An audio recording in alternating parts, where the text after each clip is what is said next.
He was a boy who was evil, and even though he looked around with his blue evil eyes, he was scared. Everything that he touched he could break with his big hands. They were always dirty, but he was a strong boy. So strong, in fact, because he was very good at climbing trees. And now, in this hot jungle, where many people were scared, it was very scary. It was terrifying. There were striped tigers walking all around. Nobody knew it except him that he had magic powers. When he touches any kind of paper and rolls it up into the shape of an egg, it gives him icy powers that can come from his fingers and hands. But he didn't use it in a good way. Oh no, he'd learned to be bad from his cousins who lived in a huge house in America. And even though the jungle was hot, it felt like an icy spring midnight.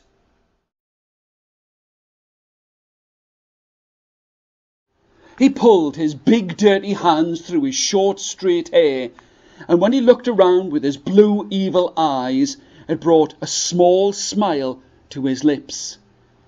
He had a ripped t-shirt on his back, but he was strong. You could see his strong arms and his big dirty hands. But his trousers, they were long trousers, were horrible and scraped, because he'd always been climbing the trees in the jungle. As he stood on the ground, his tall boots were covered with mud.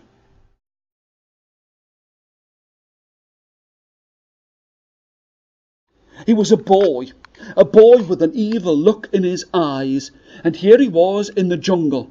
It was hot and steamy, surrounded by all of the trees, but he was a boy who loved to climb, and he didn't care if his tall boots got muddy or if his trousers got scraped, because he was very good at climbing trees.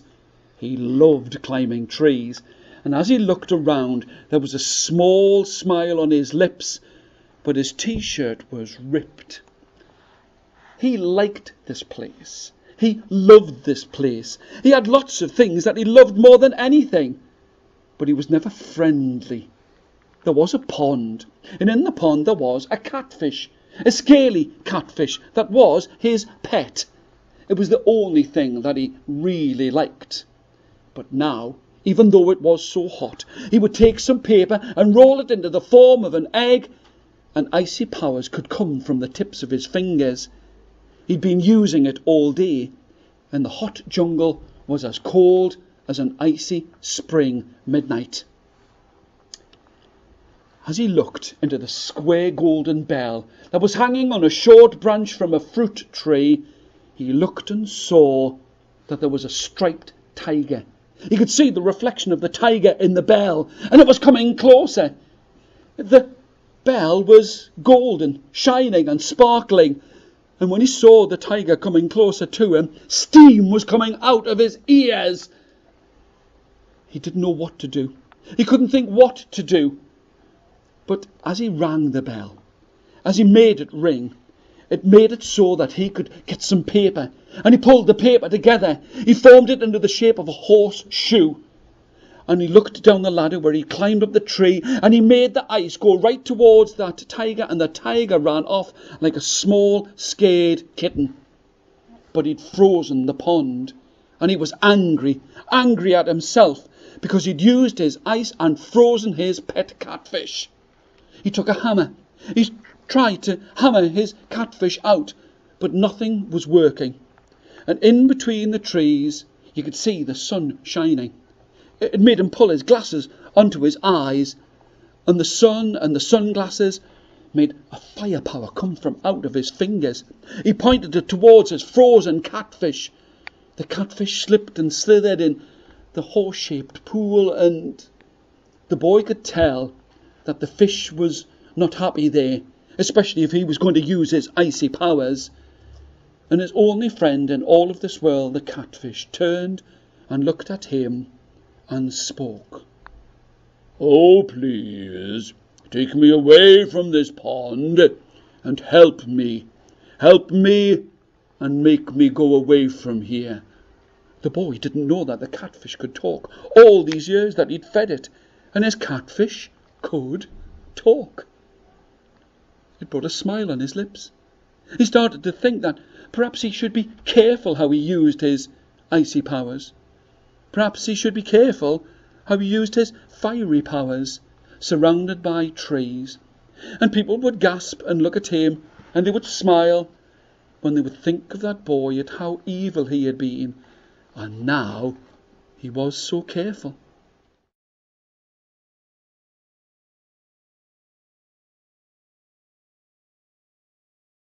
There was a boy with short straight hair and blue evil eyes. He could make icy magic come out of the tips of his fingers when he rolled paper up into an egg. He was scared when he saw a striped tiger in the square golden bell. He was very good at climbing trees, but he was scared of the tiger. The golden bell made steam come out of his ears, and when he threw icy magic, it froze the horseshoe pond that had his pet catfish in it. He was very angry at himself because the scaly catfish was his only friend in the terrifying jungle. He couldn't hammer it out of the ice, but when he put his sunglasses on, he could use fiery magic to free his pet. After that, he was always good.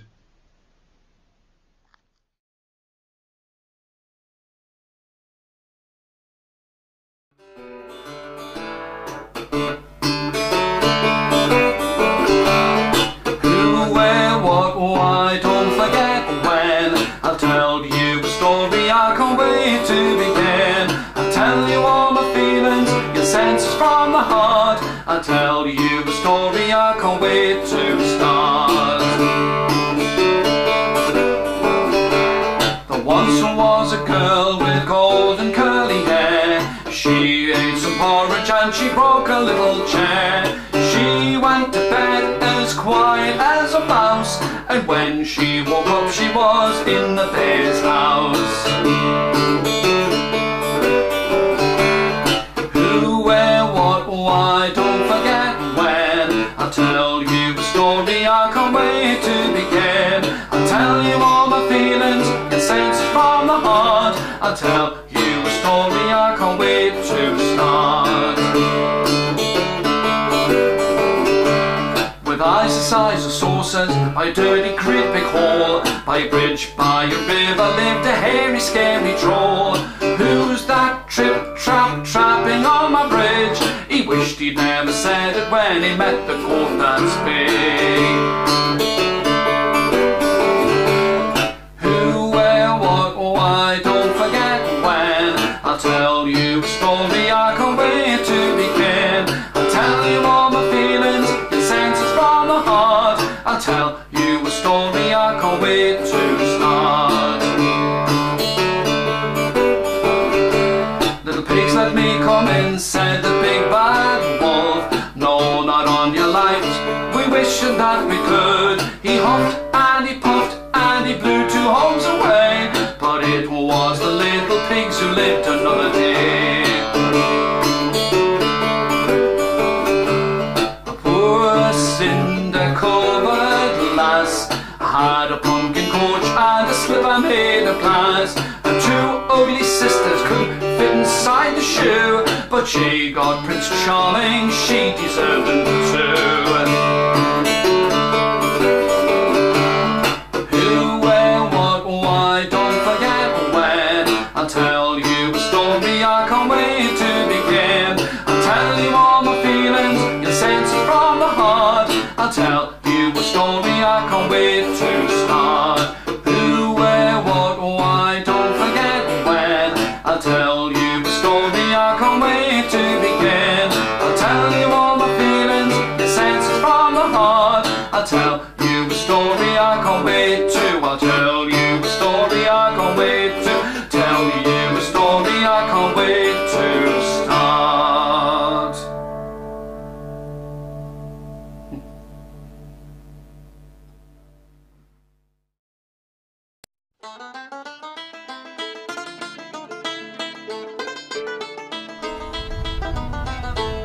There was once a little girl called Goldilocks, and she was called Goldilocks because she had beautiful golden hair. And she'd promised her mother that she would never go out by herself. But one day when the sun was shining there by the side of the forest, she woke herself up. She got herself dressed, she went down the stairs, and when she looked outside in the trees, there she could hear the birds, and she decided to take 1, 2, 3 steps. But when she got a little bit further into the forest, she saw a squirrel with a great big bushy tail, and she decided that she would take 1, 2, 3 steps. Then she saw some flowers. They were yellow in the middle with white on the outside. Then she saw some other flowers that were white on the inside and yellow on the outside. And she took 1, 2, 3 steps. But then she was starting to feel hungry, and she decided that she would turn round and go back home. But when she turned around and looked, she didn't see the birds. She didn't see the squirrel. She couldn't see the flowers. She saw mushrooms and ferns and animal tracks, and now she was a little bit frightened because she was lost. And she went, I wish I'd never come in. But when she sniffed the air, she could smell something really good. It was porridge, and she really liked porridge. And as she looked, she could see that there was a house. And on the windowsill of the house, there were 1, 2, 3 bowls of porridge. There was a great big bowl. There was a middle-sized bowl, and there was a small bowl. And she went straight up to the windowsill with the 3 bowls of porridge and picked up the big spoon by the large bowl, and it was hot, hot, hot, hot, hot, hot, hot and salty. And she didn't like that. Then she picked up the middle-sized spoon by the middle-sized bowl, and she tasted the porridge, and it was too cold and sugary. And she didn't like that.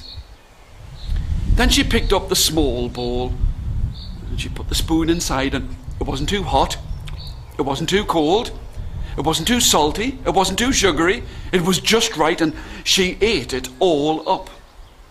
When she looked in through the window, there she could see 1, 2, 3 chairs. There was a tall chair, a middle-sized chair, and a small chair. And she went inside of the house, and she sat down on the tall chair, but it was hard and lumpy, and she couldn't get comfortable no matter what she did.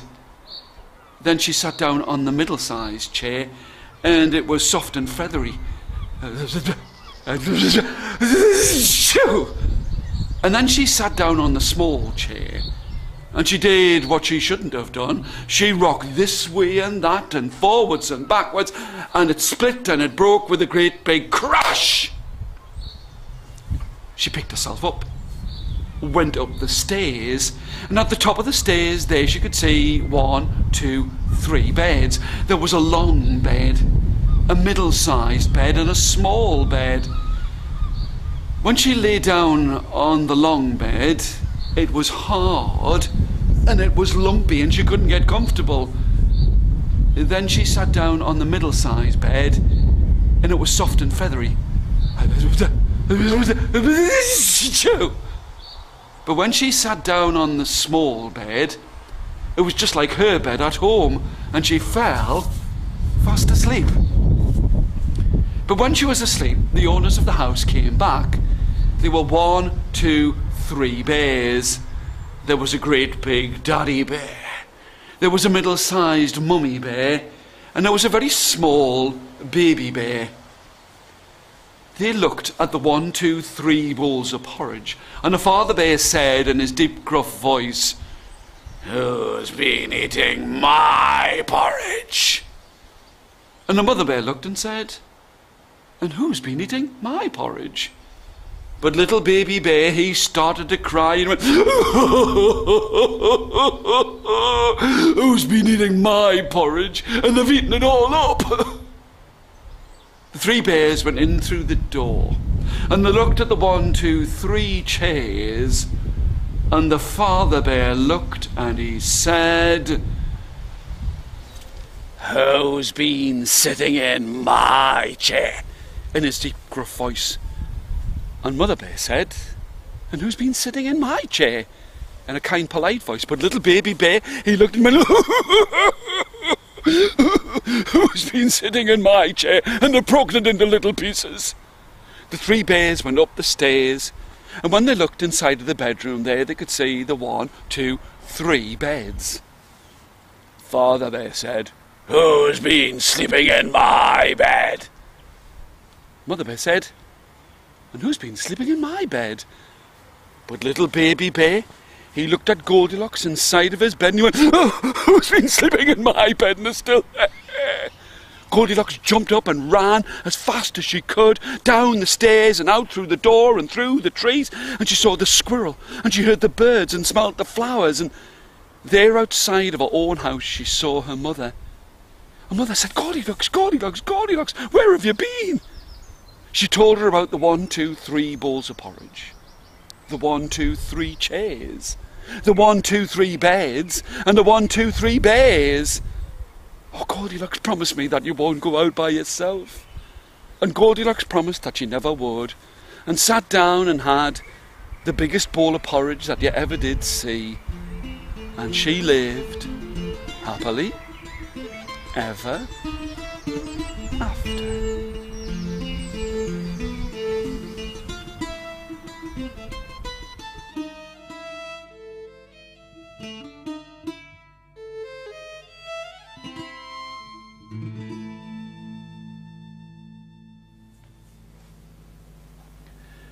There were 2 great hills, and on each of the hills the grass would grow. And between the hills there was a river, and over the river there was a bridge. Now on one side of the bridge there lived 1, 2, 3 Billy Goats Gruff.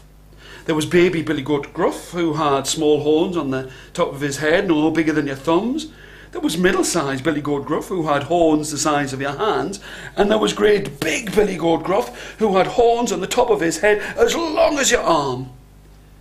But underneath the bridge there lived a great and a terrible troll.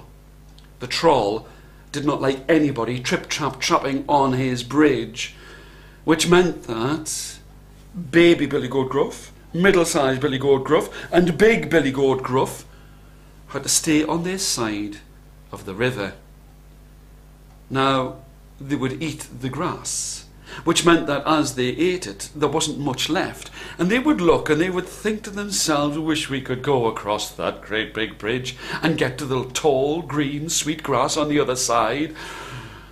But they were very scared. And this baby Billy Goat Gruff and middle-sized Billy Goat Gruff were very scared of the troll. But baby Billy Goat Gruff was chewing at some small pieces of hard, dry, green grass and thought to itself, "I wish I could go across that bridge. I'm only small, and if I go across the bridge I wouldn't make a good meal for a troll. I wouldn't really." And so baby Billy Goat Gruff picked itself up and started to trip-trap, trip-trap, trip-trap, trip-trap across the bridge, and it had nearly got to the other side. But just when it thought that it was safe, up jumped the great and the terrible troll.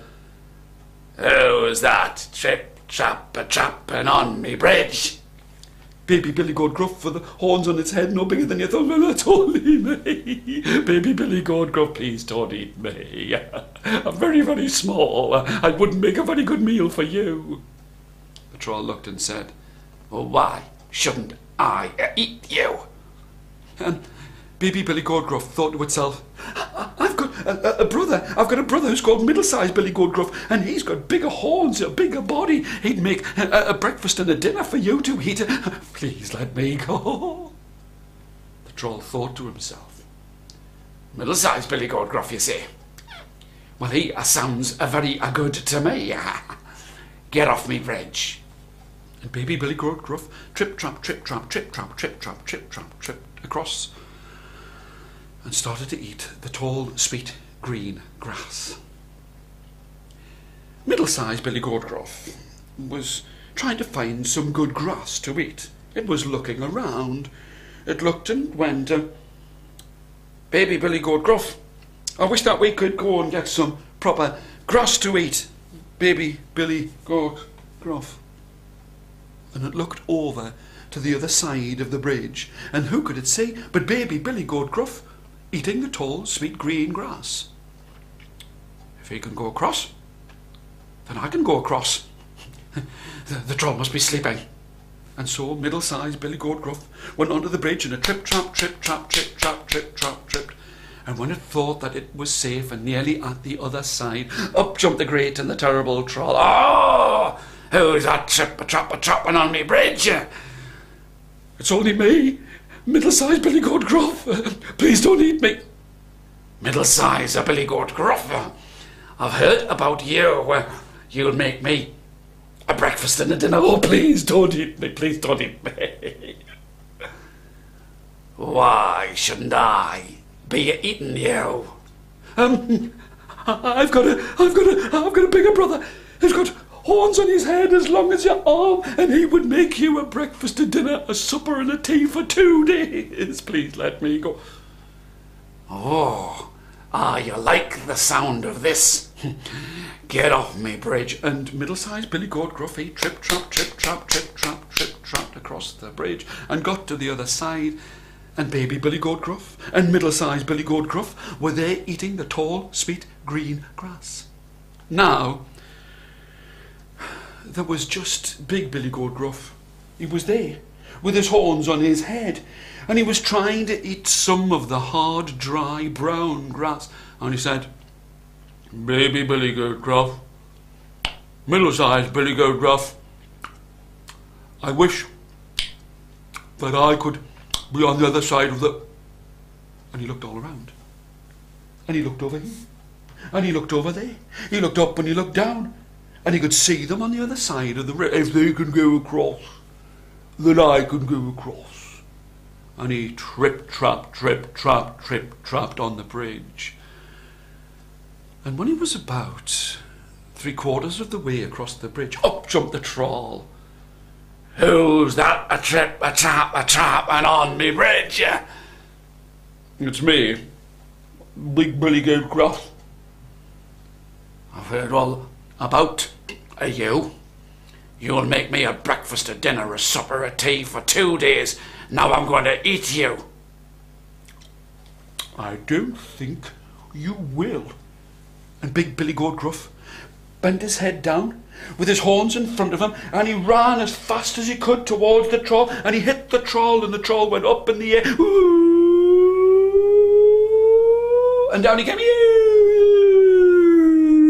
And he landed in the water with a huge splash and was washed away. And from that time, baby Billy Goat Gruff could trip-trap, trip-trap, trip-trap, trip. And middle-sized Billy Goat Gruff could trip-trap, trip-trap, trip-trap, trip. And big Billy Goat Gruff could trip-trap, trip-trap, trip across the bridge and eat the tall, sweet green grass on both sides of the river.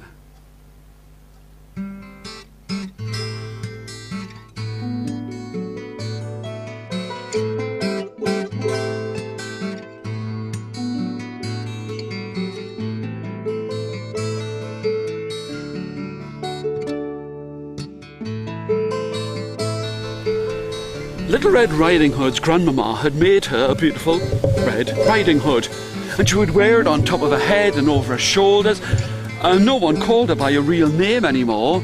She was always known as Little Red Riding Hood. But when she found out that her grandmama was ill, her mother said to her, "Little Red Riding Hood, you must go to the other side of the forest, walk straight along the path, and take some things for your grandmama."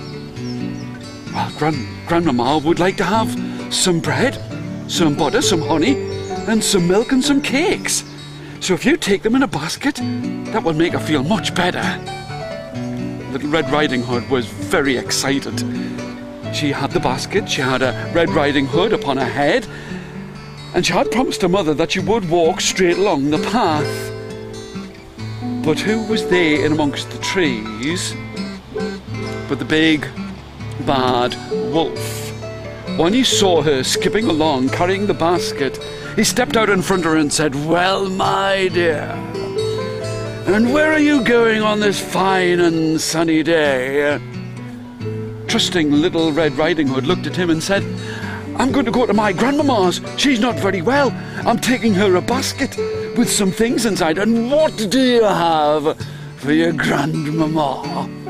Oh, I've got bread and butter and honey and milk and some cake. Oh, my dear, do you not have any flowers for your grandmama? No, said Little Red Riding Hood. Do you think that I should take some? Oh, of course. If someone's not feeling very well, then you must take them some flowers. And there are some flowers just down there by the side of the river. Little Red Riding Hood had promised her mother that she would go straight along the path. But this great big bad wolf seemed to tell her that she needed to take some flowers.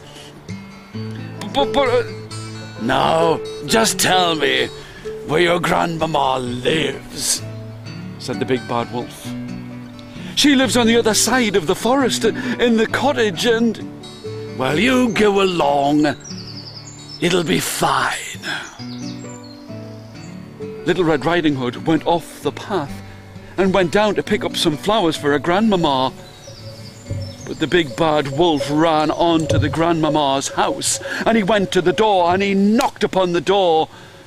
And the grandmama, who was in bed with a nightcap on her head and some glasses upon her nose and a nightie on her back, said, "Who's there?"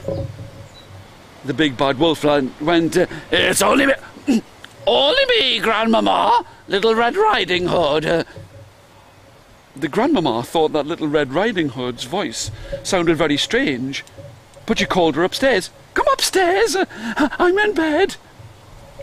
The wolf could not believe his luck. He opened up the door, went inside, crept up the stairs and went to the bedroom. And there was Little Red Riding Hood's grandmama in bed. And quicker than a single heartbeat, the big bad wolf jumped upon her and took her and stuffed her inside of a cupboard and put her nightcap upon his head, put the glasses upon his nose and the nightie upon his back, and pulled the covers right up to his nose and closed the curtains and waited for Little Red Riding Hood to come. Little Red Riding Hood had the flowers, the milk, the butter, the honey, the bread, the cake, and she got to her grandmama's little cottage and she knocked upon the door, and the big bad wolf inside of the bed, dressed up like the grandmama, went, "Who's there? Who's there?" "It's me, grandmama, it's me." Well, come in, my dear." Little Red Riding Hood thought that her grandmama's voice was very strange and she must have been very ill indeed. But she went inside with the basket by her side. Up the stairs she went, opened up the door, and it was very dark in the bedroom. And in the distance she looked and she could see someone or something, and she didn't know what or who it could be. But as she looked, she said, "Grandmama, what big hands you've got!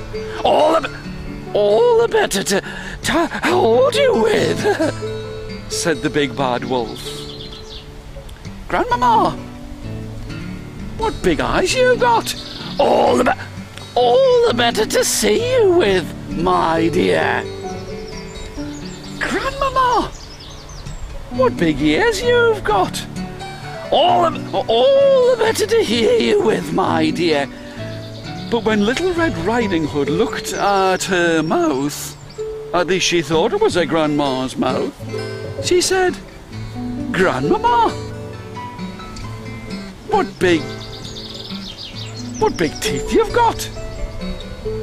All the better to eat you with." And here the big bad wolf swallowed Little Red Riding Hood whole and lay in the bed and was very full indeed and fell fast asleep.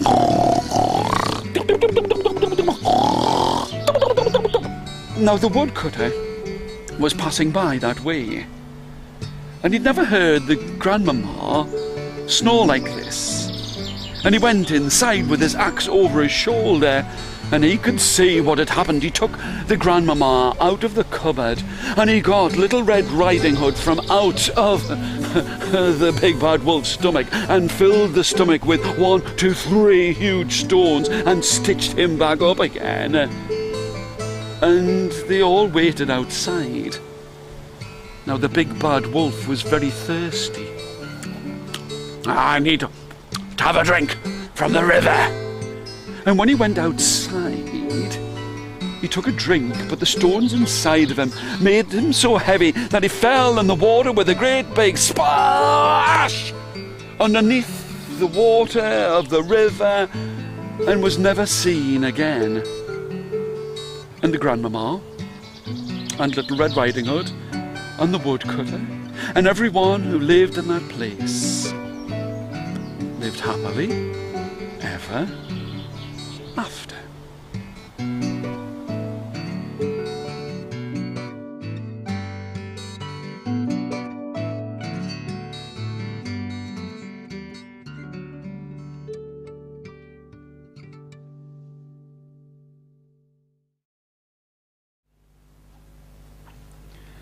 There was a boy called Jack, and he was called Lazy Jack or Idle Jack because he didn't like to do any work. And he lived in a house with his mother, and all they had in all of this world was a cow that was called Milky White, and it would give them thick, rich, creamy milk. And his mother would shout up, "Jack, you've got to go and do some work now." But Jack would just turn over in his bed, and up she'd shout again, "Jack, you've got to go and do some work now." But when she looked at him, and she could show him that look that only mothers can, he knew he would have to get out of work. But one day when she shouted up, she said, "Jack, Milky White won't give us no milk. You've got to take her all the way to market." Oh. When Jack heard this, he was very, very sad. That would mean a lot of work, having to walk all of the way along the road to go to the market to sell Milky White the cow. But the way that his mother looked at him, and the way that mothers can, he knew that he had to do it. He took hold of the rope around its neck and started to walk with the saddest face you ever did see along the road. And when he got to a corner of the road, well, who did he meet but an old man dressed all in green, with a green hat on his head, green shirt on his back, green trousers on his legs, and green shoes. He looked and he said, "That looks like a very good cow that you've got there. I've got something inside of this bag that will keep you rich till the end of your days." Oh, Jack thought. Gold, silver, diamonds, anything. Oh, it would be good not to have to walk all of the way to market. And without even thinking, he handed over the rope that held the cow and grabbed hold of the bag. He could feel something small inside. He thought, "Oh, it's definitely going to be gold and silver and diamonds." But when he opened up and looked inside, well, all he could see were 1, 2, 3, 4, 5 beans. Oh, beans! What was he going to do? How was he going to tell his mother? He looked this way and that to try and find the old man dressed all in green, but he'd gone. And so had the cow. And all he had to show was a bag of beans. His mother was waiting by the door. "Well, Jack, what you got for what you got for Milky White? Oh, a cow, eh? What you got?" Jack took the bag, shook and shivered and quaked and quivered as he handed it over. She could feel that there was something. "Is it gold?" Jack shook his head. "Must be silver." He shook his head. "Diamonds, that's what you've got." But when she looked inside and saw that all that was inside were beans, she yelled, "Beans, you stupid boy!" And she sent him straight to bed without any supper. She took those 5 magic beans, for that's what they were. She took them and threw them out of the window, and that night the rain came down, and in the morning the sun shone, and the beanstalk, the beans grew taller and right up to the clouds and looked almost like a ladder up to the sky. And when Jack woke up, his bedroom was bathed in a green light, for the sun was shining through one of the leaves that was as big as a counterpane. And he didn't wait. He just started to climb up the beanstalk. His mother shouted, "Jack, you be careful!" But he climbed and he climbed and he climbed and he climbed, and when he got past the clouds, he saw that there was a road, and he walked and he walked and he walked till he came to where there was a castle, and he knocked upon the door of the castle, and the castle door creaked open. There stood a giant of a woman. She looked all around. "Who's there? Who's there?" Jack was so small to her that he looked up to her and went, "Please let me in." The old woman looked down. "Oh, if my husband finds you inside of here, he'll have you for his breakfast. You'd better go." "Oh, please let me in." The giant woman was kind. She let him come in. She sat him down. But just as he'd sat down, he heard thump, thump, thump, thump. The giant's wife said, "Quick, go and hide in the oven." And Jack ran and hid inside of the oven and could just peep through by the side of the door. And just in time as the door opened up, there stood the giant with dark, green, greasy hair, a long, filthy beard, and he sniffed the air and went, "I smell the blood of an Englishman. Be he alive or be he dead, I'll grind his bones to make my bread." "Oh, don't be so silly," said the giant's wife. "Go and sit down and I'll bring you your supper." Without a word of please or thank you, he took that supper and he didn't use a knife or a fork. He just stuffed it inside of his mouth. And the food dribbled down inside of his beard, and then he looked at his wife and said, Wife, bring me my coins." Jack was very interested when he heard coins. She brought a bag as big as this room and put it down on the table, and the giant started to count. 1, 2, 3, 4, 5. 1, 2, 3, 4, 5. He fell asleep, resting his head on top of the coins, and the bag was still there. Jack was frightened, but he crept out of the oven, ran over, grabbed hold of the bag, put it on his back, and he ran right out of the castle. And he climbed and he climbed and he climbed and he climbed, and when he got to the bottom of the beanstalk, his mother looked at him and said, "Well, what you got in there then?" He handed the bag to his mother. She looked inside. This time she didn't scream bean. She went, "Gold, you clever boy! You brought us all gold!" And Jack and his mother could have lived very well with the gold. But Jack was a curious boy. And he climbed and he climbed and he climbed and he climbed right up to the top of the beanstalk again. And he walked along the road till he came to the castle, and he knocked upon the door and it creaked open. And there stood the giant's wife. "Who's there? Who's there?" Jack once again took a big deep breath and went, "Please let me in." And she looked down and says, "Oh, the last time I let a little boy inside of here," for she didn't recognize him, "last time I let a little boy inside of here, he stole our coins and my husband was ever so angry. Oh, please let me in." She was a kindly soul. She let him come in. She sat him down, and just as he was about to eat, they heard thump, thump, thump, thump. She said, "Quick, go and hide." And Jack hid without her pointing where the oven was, and he peeped out of the door just in time for the door creaked open, and there stood the giant with his greasy green hair and his long, thick, dirty beard, and he sniffed the air and,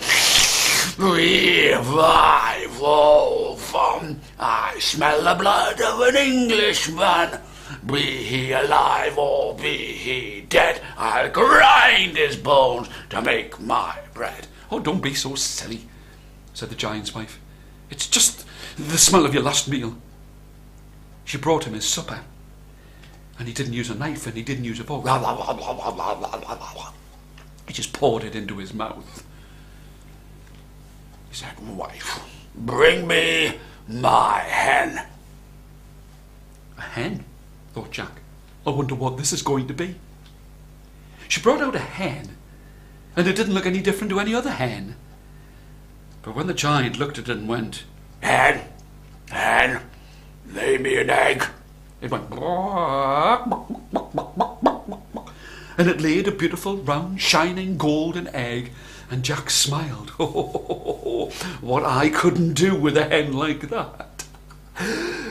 The giant said again, Hen, lay me an egg.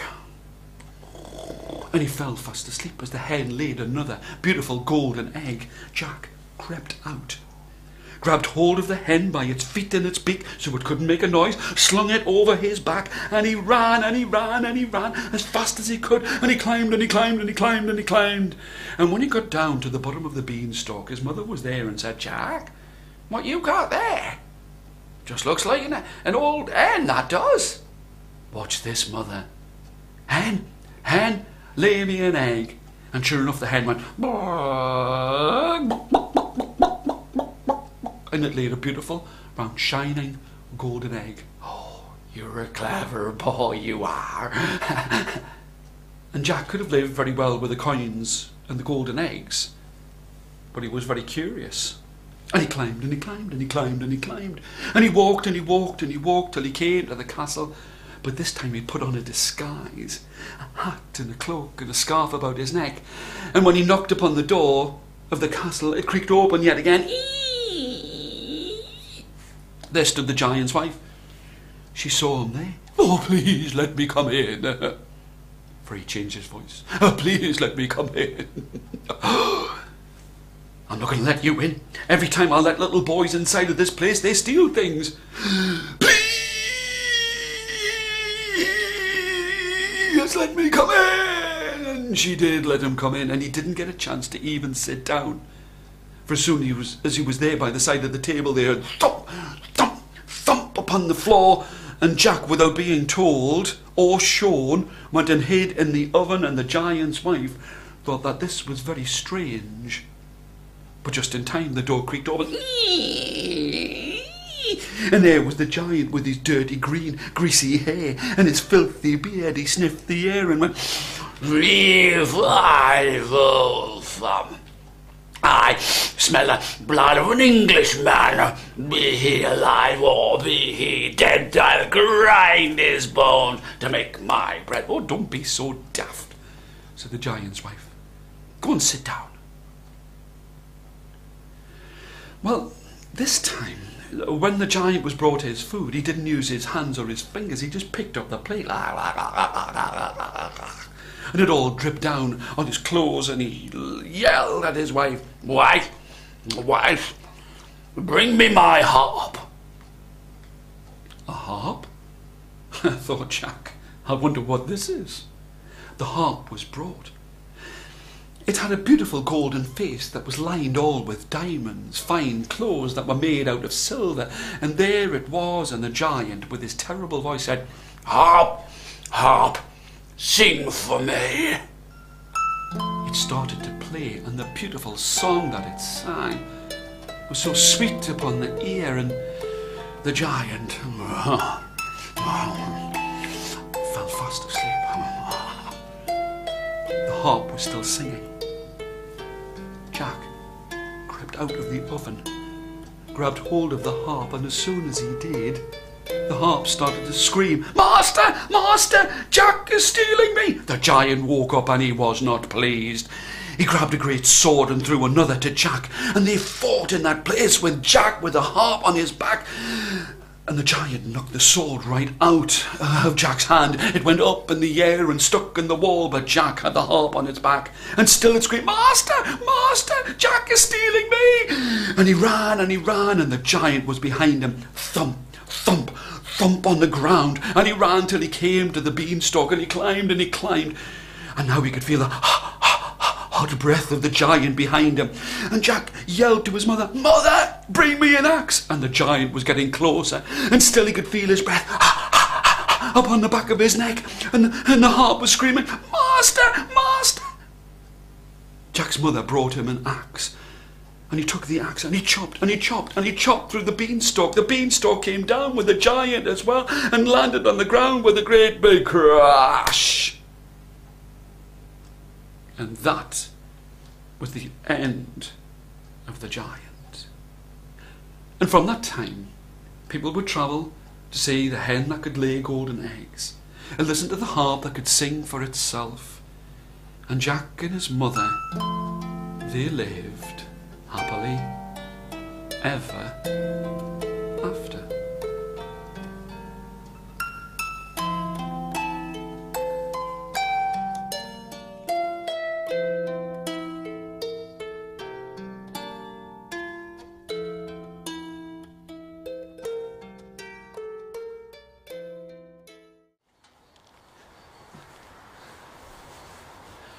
There was once a house with 1, 2, 3 little pigs inside and their mother. Now the 3 little pigs weren't really quite so small, and the mother said to them one day, "You 3 pigs are getting too big. You're going to have to go out and make some houses for yourselves." Now the first pig was sad. The second pig was sadder. But the third pig was a very clever pig and knew that the mother was right. Now the next morning, when the sun started to shine, out they went along the road, and as they walked it was hot, hot, hot, hot, hot. And they met with a man with a great big bundle of straw upon his back, and the first pig said, "Man, give me a straw," and never a word of please, and never a word of thank you. But the man was hot, hot, hot, hot, hot, and he took the straw from off his back and gave it to the first little pig. And the first pig put the straw inside of the ground and straw inside of straw, and soon there was a wall and a window and a door and a roof. And the first pig looked and went, "My house is very strong."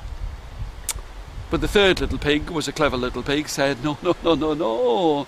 The big bad wolf who lives at the top of the hill will come down and he'll huff and he'll puff and he'll blow your house down." "I don't think he can," said the first little pig. And now there were 1, 2 little pigs. And along they walked along the road, and who did they meet but a man? And this time the man had a great big bundle of sticks upon his back. And the second pig looked and said, "Please, man, can I have your sticks?" But never a word of thank you. But the man was hot, hot, hot, hot, hot. He took the sticks from off his back and gave them to the second pig. And the second pig put the sticks inside of the ground and sticks inside of sticks, and soon there was a wall and a window and a door and a roof. And the second pig looked and said, "My house is very strong." But the third pig, who was a very clever pig, said, "No, up at the top of the hill there lives the big bad wolf, and he'll come and he'll huff and he'll puff and he'll blow your house down." "I don't think he can," said the second little pig. But now there was only 1 pig left, walking along the road, and who did they meet but a man with a great big barrow load of bricks. The third pig was very polite and said, "Please, could I have some of your bricks? Thank you very much." The old man gave the pig the bricks and some cement, and brick was placed beside brick, and soon there was a window and a wall and a door and a roof, and the house was very strong. But up at the top of the hill there lived the big bad wolf, and he licked at his lips and he rubbed at his tongue and went, "Yummy, yummy, yum, piggy wiggy for my tum. I like to eat pigs for breakfast and dinner and tea." And he went to the house that was made out of straw, and he rat-a-tat-tatted on the door. Little pig, let me come in." But the first pig said, "No, no, no, I won't let you in, not by the hairs on my chinny chin chin. In that case I'll huff and I'll puff and I'll blow your house down." And he took a big deep breath, and he huffed and he puffed and he huffed and he puffed and he huffed and he puffed and he blew the house down. And the little pig with its curly tail ran and came to the house that was made out of sticks, and just got inside in time. The big bad wolf was very angry, and he rat-a-tat-tatted at the door and said, little pigs, let me come in." And the 2 pigs said, "No, no, no, we won't let you in, not by the hairs on our chinny chin chin. In that case I'll huff and I'll puff and I'll blow your house down." And he took a big deep breath, and he huffed and he puffed and he huffed and he puffed and he blew the house down. and the 2 pigs ran away with their curly tails behind them and just got into the house that was made out of bricks in time. And the big bad wolf was very angry, but he pretended not to be. And he rat-a-tat-tatted on the door. And now there were 3 little pigs inside, and he said, little pigs, let me come in. And the 3 pigs said, no, no, no, we won't let you in, not by the hairs on our chinny chin chin. In that case I'll huff and I'll puff and I'll blow your house down. I don't think you can, said the 3rd little pig, for my house is very strong. But the big bad wolf took a big deep breath. And he huffed and he puffed and he huffed and he puffed and he huffed and he puffed and he huffed and he puffed and he huffed and he puffed and he huffed and he puffed and he huffed and he puffed and he huffed and he puffed and he couldn't blow the house down. And the 3 little pigs danced all around, and then they heard a scrit, scrat, scrit, scrat, scritch. And they knew it was the big bad wolf climbing up the wall. And the 3rd little pig lit a fire in the hearth. They heard a scrat, scrit, scrit, scrat, scrit, scrat, scritch. And it was the big bad wolf on the roof. And they made a big pot of water on top of that fire. And the big bad wolf started to climb down the chimney, and his tail went into the water, and he screamed, "Ah!" But he tucked his tail inside of his belt, and his toe went into the water, and he screamed, "Ah!" And as he tried to scramble and climb out of that place, he slipped and fell into the pot. They put the lid on top, and that night they had wolf soup for supper. And that was the end of the big bad wolf. And I hope that the 3 little pigs lived happily ever after.